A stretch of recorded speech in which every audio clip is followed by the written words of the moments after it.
Graça e paz, irmãos. Inicialmente, vamos ler na primeira carta aos Tessalonicenses, capítulo 1, versos de 1 a 10. Depois, nós vamos voltar, fazer a leitura, versículo por versículo.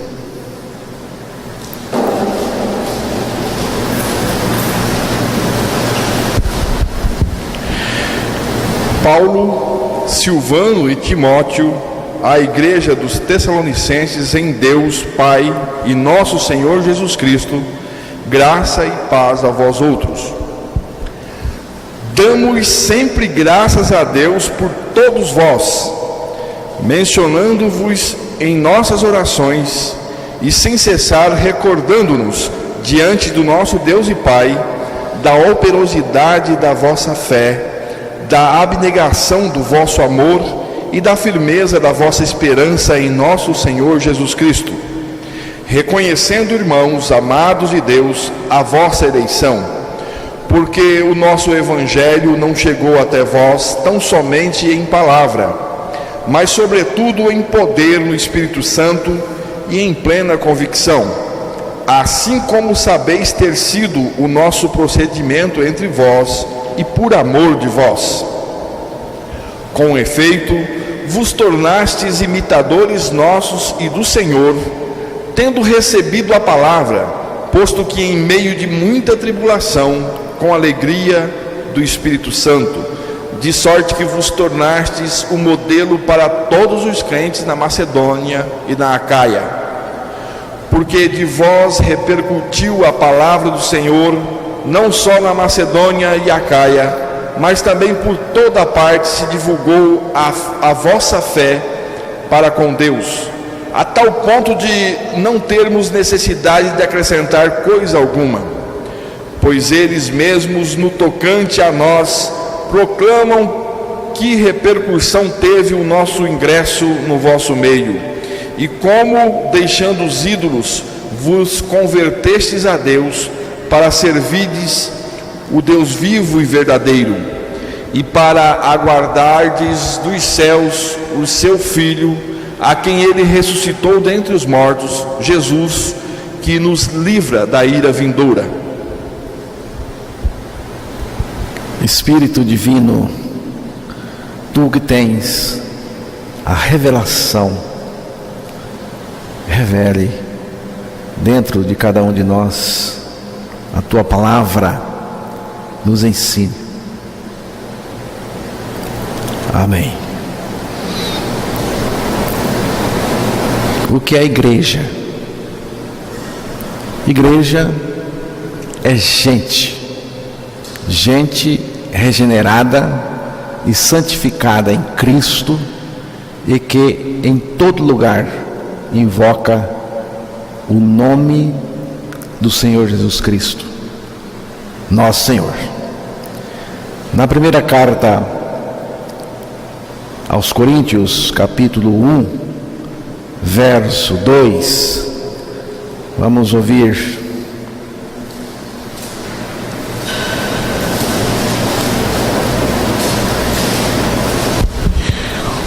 A igreja de Deus que está em Corinto, aos santificados em Cristo Jesus, chamados para ser santos, com todos os que em todo lugar invocam o nome de nosso Senhor Jesus Cristo, Senhor deles e nosso.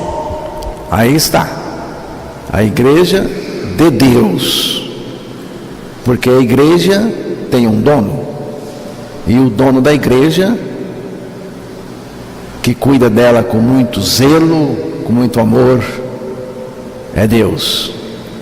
A igreja de Deus. E o que é esta igreja de Deus? É gente regenerada, santificada em Cristo, e que em todo lugar invoca o nome do Senhor Jesus Cristo. A igreja de Deus é formada de pessoas regeneradas e mais nada. A Igreja de Deus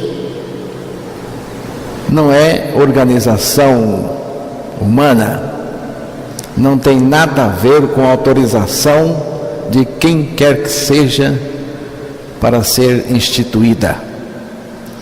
E mais, o maligno não pode tocá-la, o mundo não pode seduzi-la e o pecado não pode profaná-la. Mateus capítulo 16, verso 18.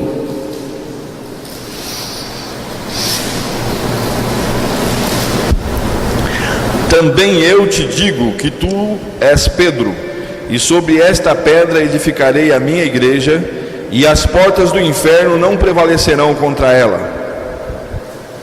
A igreja de Cristo, a igreja que Ele mesmo edificou com o seu sangue, com a sua morte, com a sua ressurreição, esta igreja não pode ser destruída pelo maligno. Jesus disse aqui que as portas do inferno não prevalecerão contra ela. Esta igreja que o inferno não prevalece contra ela não é prédio, é gente regenerada e santificada em Cristo. São pessoas regeneradas que se reúnem debaixo da palavra de Deus, da lei de Cristo, para promover o reino de Deus, primeiro neles próprios, em nós mesmos, depois no mundo. Esta é a igreja de Deus. Mateus 18, verso 20. Porque onde estiverem 2 ou 3 reunidos em meu nome, ali estou no meio deles. Onde estiverem 2 ou 3 reunidos em meu nome, aí eu estou no meio deles. O que significa reunidos em nome de Cristo? Não é só falar em nome de Cristo. Em nome de Cristo significa que dele nós dependemos totalmente. Ele é o centro da igreja, porque onde estiverem 2 ou 3 reunidos em nome do Senhor, na dependência total dele, ele está no meio, ele é a centralidade. O que é grande não é a reunião, o que é grande é Cristo. Ele é importante, ele é o centro, a centralidade. Jesus edificou a sua igreja com pessoas que com ele morreram e ressuscitaram. Mas é preciso crer que com ele morremos e também com ele ressuscitamos. Na morte de Cristo, nós perdemos a nossa vida pecadora, que é a nossa perdição, e na nossa ressurreição, ou pela nossa ressurreição com Cristo, nós ganhamos a vida de Cristo. Mais do que isto, porque ele, a partir da nossa ressurreição com ele, está em nós ele vive a vida dele. Cristo vive em mim, Cristo vive em nós. Já estou crucificado com Cristo e vivo, não mais eu, mas Cristo vive em mim. Romanos capítulo 5, verso 10, ali o apóstolo Paulo está dizendo que nós somos salvos pela vida de Cristo em nós. Porque se nós, quando inimigos, fomos reconciliados com Deus mediante a morte do seu Filho, muito mais, estando já reconciliados, seremos salvos pela sua vida. Aqui o apóstolo colocou os dois lados, as duas portas que temos que entrar. Porque se nós, sendo inimigos, fomos reconciliados com Deus pela morte de seu Filho, muito mais, tendo sido já reconciliados, seremos salvos pela sua vida. Então, nós fomos reconciliados com Deus pela morte do nosso Senhor Jesus Cristo e pela nossa morte em Cristo, porque a morte de Cristo foi para que nós também morrêssemos com Ele para o pecado. Na morte de Cristo, eu morri. Eu não fiquei de fora. Eu morri com Cristo, eu fui identificado no sacrifício de Cristo. A palavra de Deus apresenta a doutrina da nossa identificação com Cristo de uma maneira bem nítida. Então nós fomos reconciliados por meio da nossa morte com Cristo na cruz, porque ali nós morremos para o pecado.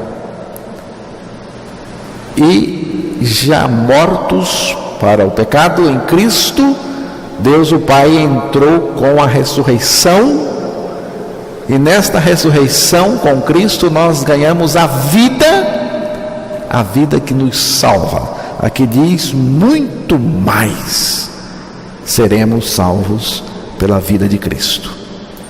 Lucas capítulo 12, verso 32. Não temais, ó pequenino rebanho, porque vosso Pai se agradou em dar-vos o seu reino. Esse pequeno rebanho é a igreja de Deus. Em cada lugar, a igreja de Deus, espalhada pelo mundo, é um pequeno rebanho. Não temais, ó pequeno rebanho, porque vosso Pai agradou dar-vos o reino. O que é grande? Grande é o reino. O reino é grande. Atos capítulo 5, versículo 42.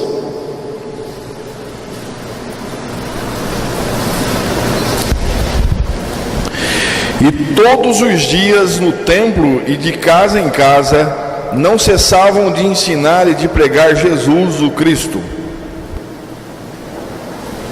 Não cessavam de ensinar e de anunciar a Jesus Cristo. Esta é a igreja de Deus. A igreja de Deus tem uma mensagem contínua, intensa, extensa, sem pausa. Você precisa anotar isto: não cessavam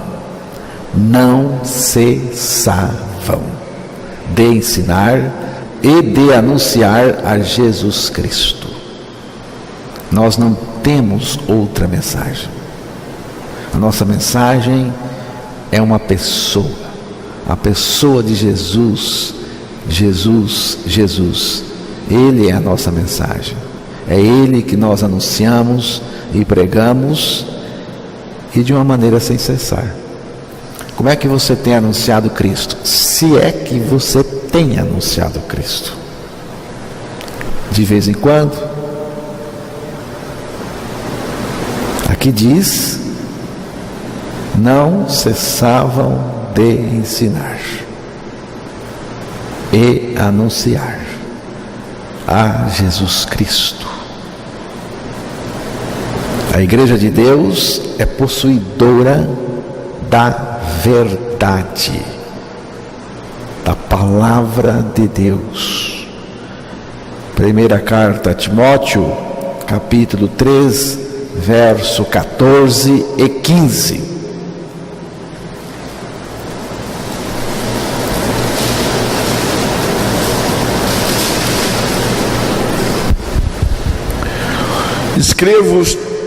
Escrevo-te estas coisas, esperando ir ver-te em breve, para que, se eu tardar, fique ciente de como se deve proceder na casa de Deus, que é a igreja do Deus vivo, coluna e baluarte da verdade. É a igreja de Deus, o esteio, a coluna, o baluarte da verdade. Esta verdade é Cristo revelado na igreja. É a palavra de Cristo que está na igreja. Eu não me interesso saber que lugar você frequenta. Não me interesso. Não dou a mínima para isto. Apenas quero saber: você é igreja de Deus ou não? Você é a igreja de Deus? Quais são as características da igreja de Deus? Talvez você esteja interessado em saber. E se for esse o caso, se você está interessado, então lhe apresentarei algumas características, algumas marcas da igreja de Deus, pelas quais nós vamos saber se nós somos igreja de Deus ou não. Vamos voltar para a primeira carta aos Tessalonicenses. 1 Tessalonicenses, capítulo 1, verso 1. Paulo, Silvano e Timóteo, à igreja dos Tessalonicenses em Deus Pai e nosso Senhor Jesus Cristo, graça e paz a vós outros. A igreja dos Tessalonicenses em Deus, o Pai, e no Senhor Jesus Cristo. Preste bem atenção aqui. Aqui diz: a igreja em Deus, o Pai, e em Jesus Cristo.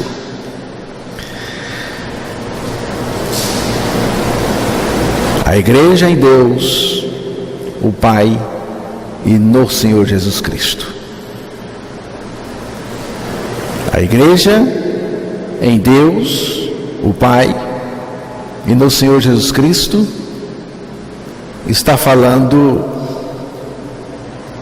de uma identificação profunda.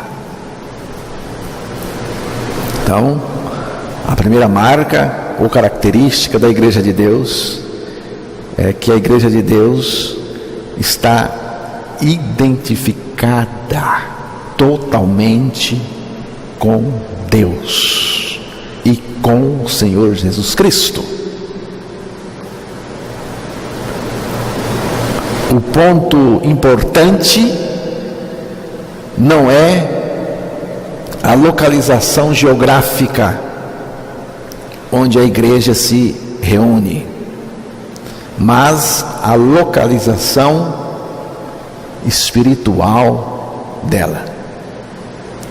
A localização espiritual da igreja é em Deus, em Cristo, que é Deus.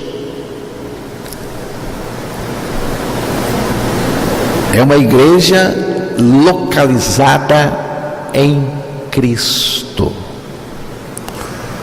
Não é uma geografia.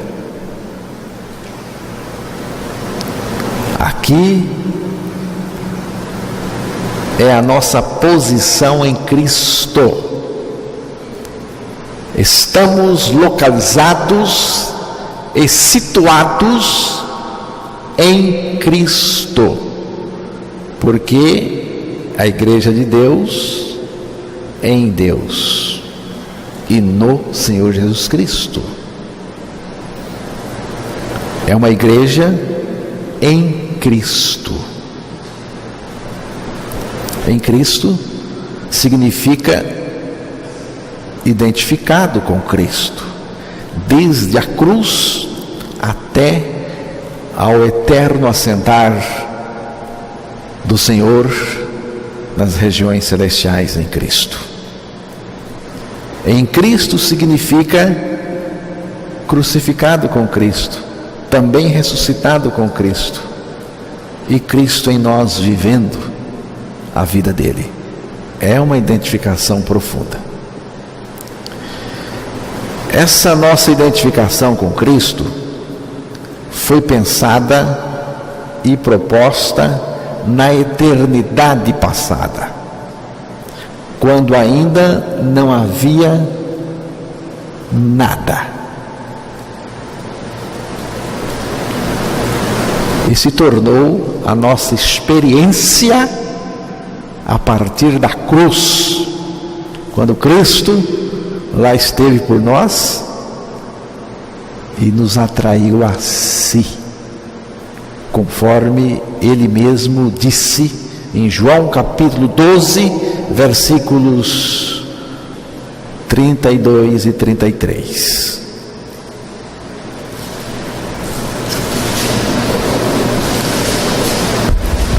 E eu, quando for levantado da terra, atrairei todos a mim mesmo. Isto dizia, significando de que gênero de morte estava para morrer. Tudo começou nesta atração de Cristo,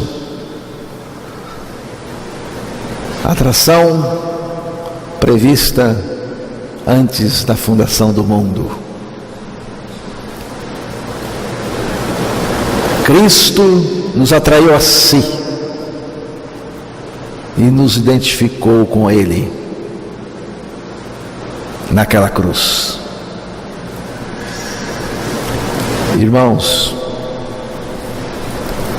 em Cristo é onde Deus realiza tudo. Fora de Cristo, Deus não realiza nada. Tudo que Deus tem para nós, Ele tem em Cristo, em uma experiência junto em Cristo. É com Cristo, em Cristo. Então, irmãos, percebemos aqui uma identificação total da Igreja de Deus com Deus mesmo. A igreja está em Deus e Deus está nela.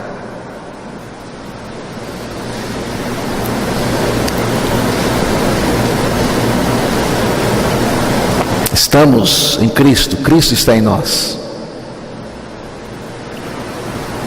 Cristo está em cada pessoa que foi identificada na sua morte e na sua ressurreição com Ele. Cristo está em todo aquele que creu a sua morte e ressurreição com Ele. Você já creu?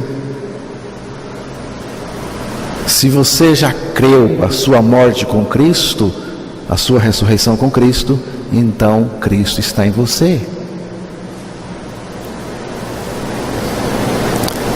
É o projeto eterno de Deus. É o supremo propósito de Deus para cada um de nós. Cristo em nós. Colossenses capítulo 1, versículo 27. Aos quais Deus quis dar a conhecer qual seja a riqueza da glória desse mistério entre os gentios. Isto é, Cristo em vós, a esperança da glória.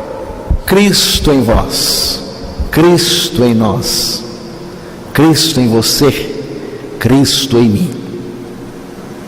É o projeto maravilhoso de Deus desde sempre.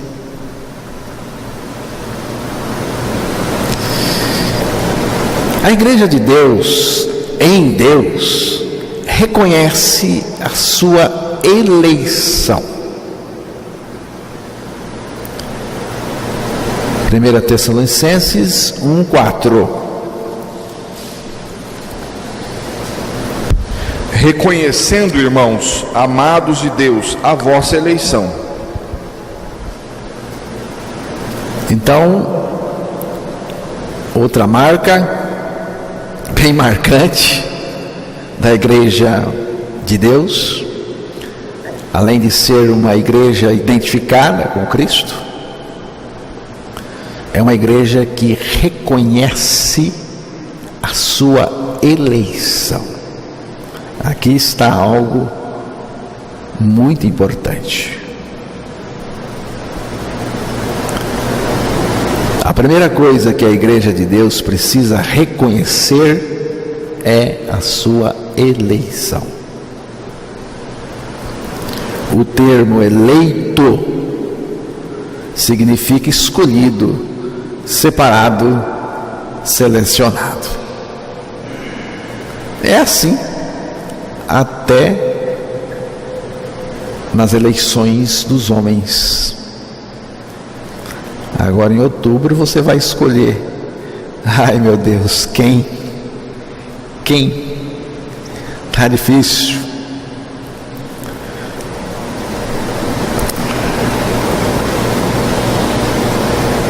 A igreja é a preferência de Deus. Talvez alguém possa pensar, não, mas isso é demais.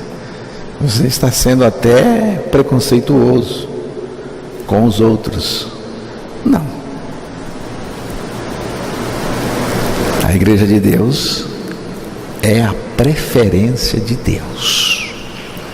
Deus ama a todos, mas Ele só se deleita na sua eleita, na sua igreja, que Ele mesmo elegeu. Você pode dizer, não concordo com isso. Então, brigue com Jesus.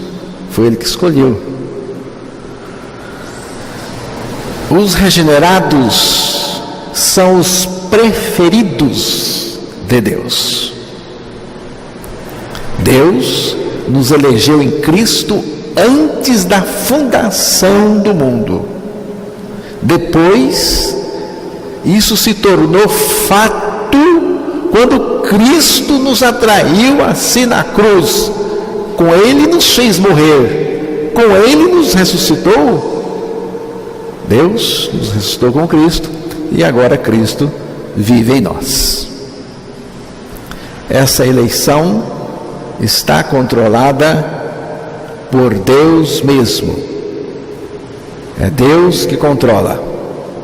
A eleição prova-me que eu sou amado de Deus em qualquer circunstância. Não importa a circunstância. Se eu sou um eleito de Deus, Isto está provando para mim o quanto eu sou amado por Deus, apesar das dificuldades e os sofrimentos, seja o que for que eu esteja passando. Irmãos, não tem um dia sequer que me levanto e duvide do amor de Deus para comigo. Não importa o que esteja acontecendo comigo, duvidar do amor de Deus para comigo, não. O eleito ganhou a confiança no amor de Deus em todas as circunstâncias da sua vida. Todas as coisas acontecem para o bem dos eleitos de Deus. Ou melhor, todas as coisas acontecem para o bem do propósito de Deus nos eleitos dele. Deus se deleita em seus eleitos. Irmãos, em relação aos eleitos, nunca chegará o dia que Deus dirá: esta é a última vez que eu cuido e protejo vocês. Deus não é como alguns pais que dizem para seus filhos: é a última vez, lavo as minhas mãos com você, é a última vez. Deus jamais dirá isso aos seus filhos. Não vai chegar o dia em que Deus vai dizer: olha, é a última vez. Para os seus eleitos, não. Ele sempre cuidará, com amor e com carinho, com cuidado dos seus.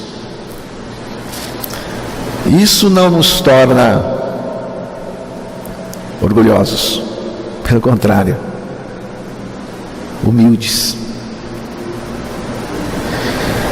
Por quê? Porque a eleição não é meritocracia, é graça.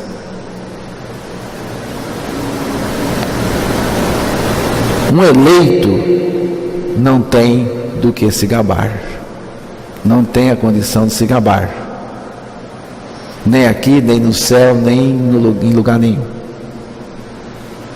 Um eleito jamais vai se gabar. Foi Deus quem escolheu. Foi Deus quem me escolheu, eu não merecia, mas Ele me escolheu. O que eu merecia? Por causa do pecado. Eu merecia ser preterido, mas Ele me preferiu. Eu merecia o inferno, e Ele me escolheu e me pegou deste mundo, me crucificou com Ele, me ressuscitou com Ele e ainda veio viver em mim a vida dele.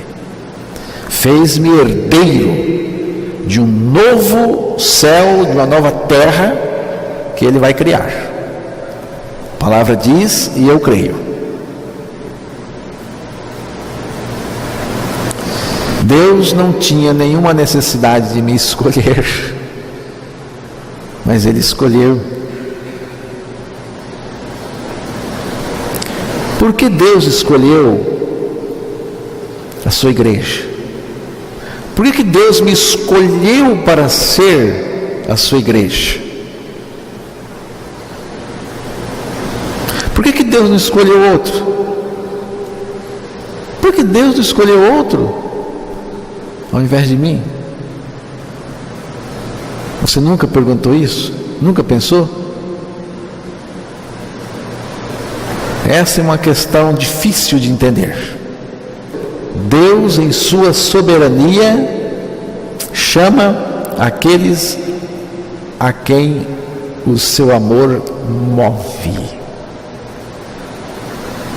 Deus chama em sua soberania aquele que o amor dele já moveu. Eu creio que se você é um eleito de Deus, um escolhido, o amor dele moveu você. Você é movido pelo amor de Deus.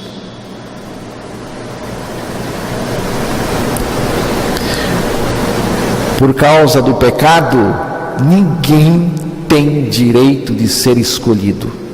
Ninguém. Mas rejeitado. Isso sim. A nossa condição diante de Deus era de rejeição total. Deus nos escolheu quando deveria ter nos afastado ainda mais dele e nos colocado no inferno.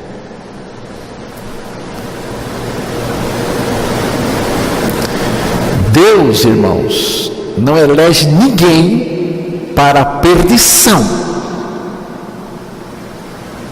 Eu não creio que Deus eleja para a perdição. Deus não elege ninguém para a perdição.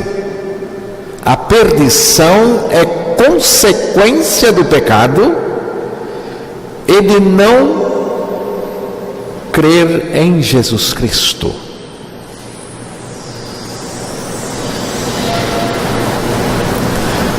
A escolha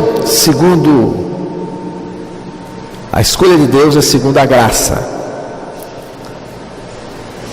O critério de Deus escolher é o critério da graça. O critério deste mundo é selecionar os melhores e os bons. Você sabe que é assim. A cultura que gerencia este mundo é uma cultura de mérito, de meritocracia, dos capazes e dos melhores. Quem não faz parte desse grupo está fadado ao fracasso e até ao extermínio. Somos basicamente espartanos. Os espartanos, quando nascia uma criança defeituosa, eles eliminavam ali mesmo, porque o ideal dos espartanos era o ideal de uma sociedade perfeita.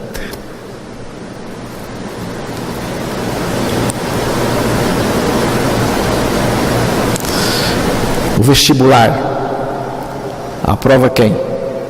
Os melhores. O esporte, quem são escolhidos? Os melhores. Nas empresas, quem são selecionados? Os melhores. A nossa sociedade, irmão, só dá atenção para os melhores. Não adianta. Não tem jeito. O mundo aí fora só dá atenção para os melhores. Ou você é bom, ou você está frito. Os melhores são premiados. São colocados no pódio, no lugar de honra. Mas os apoucados, os insuficientes, são descartáveis. São jogados fora. E viram o quê? A escória do mundo. A escolha de Deus, no entanto, é diferente, bem diferente da escolha dos homens.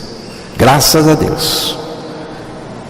Primeira carta aos Coríntios, capítulo 1, versículo 27 e 28. Preste bem atenção nesta leitura. E veja aí se algum empresário ou algum importante deste mundo faria uma coisa desta que você vai ouvir agora.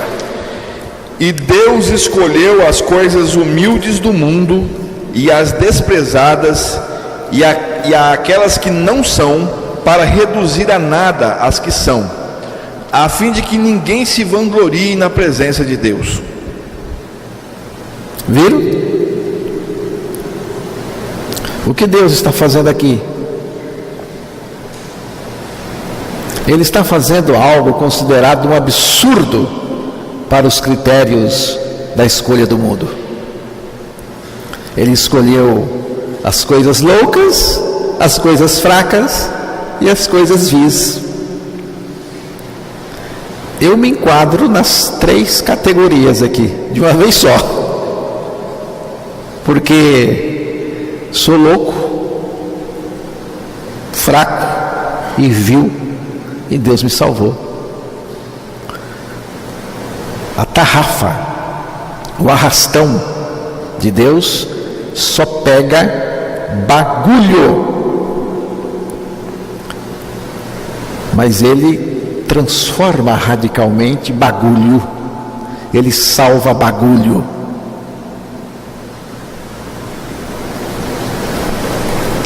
Alguém já disse certa vez, em uma época, que a nossa igreja era curva de rio, só a bagaceira vinha para cá. Não presta, vai para a igreja de Novo Nascimento. Que maravilha, irmãos, porque Deus justamente faz isso, né? Ele só pega a bagaceira.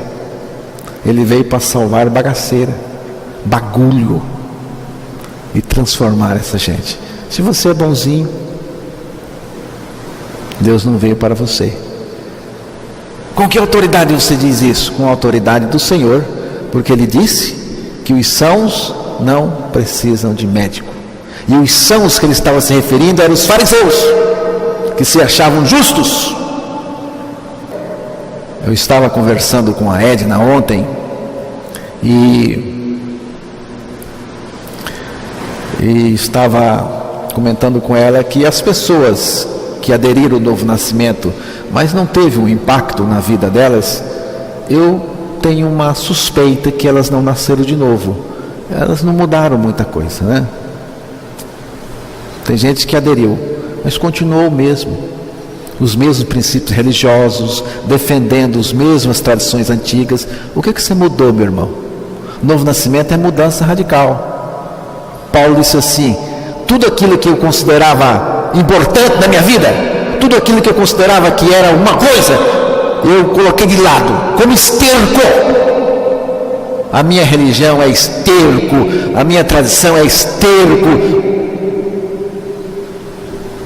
Algumas pessoas que tiveram impacto na vida, eu mesmo tive, não porque estava fazendo coisas erradas, mas pelas coisas bem feitas que eu fazia aqui, e que não era nada, a não ser religião. Entenderam?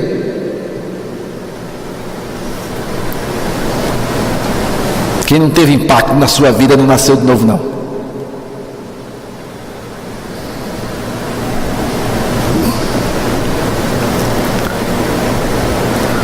Vamos terminar essa parte aqui, rapidinho, que o tempo já deu, né? Então, irmãos, para quem serve a graça e a misericórdia? Para quem serve graça e misericórdia?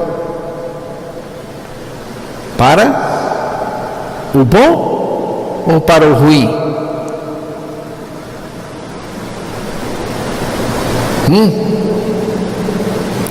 A graça e a misericórdia servem para quem?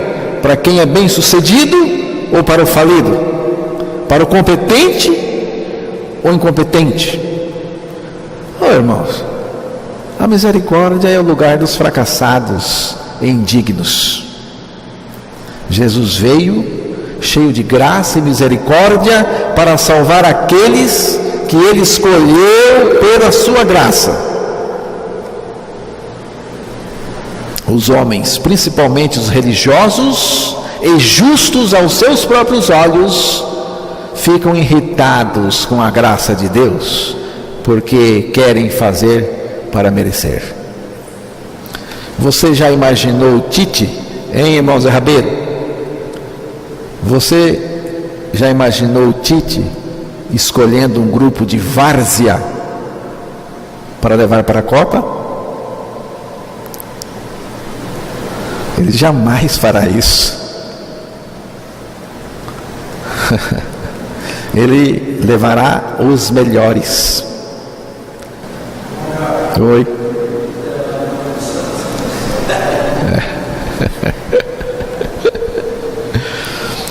A salvação, irmãos, é a história do pior que se tornou melhor em Cristo.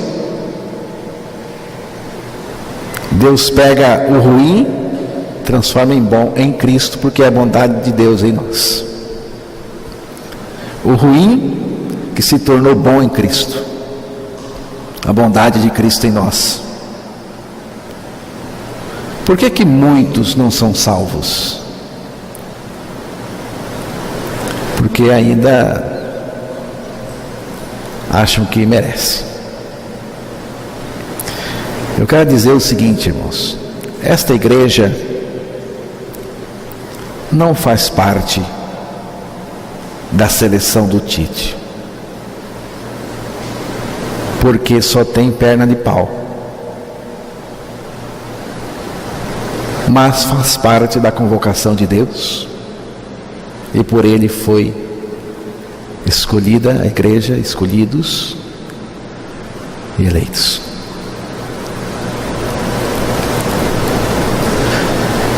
Eu vou dar uma parada aqui, e à noite nós veremos então essa segunda parte.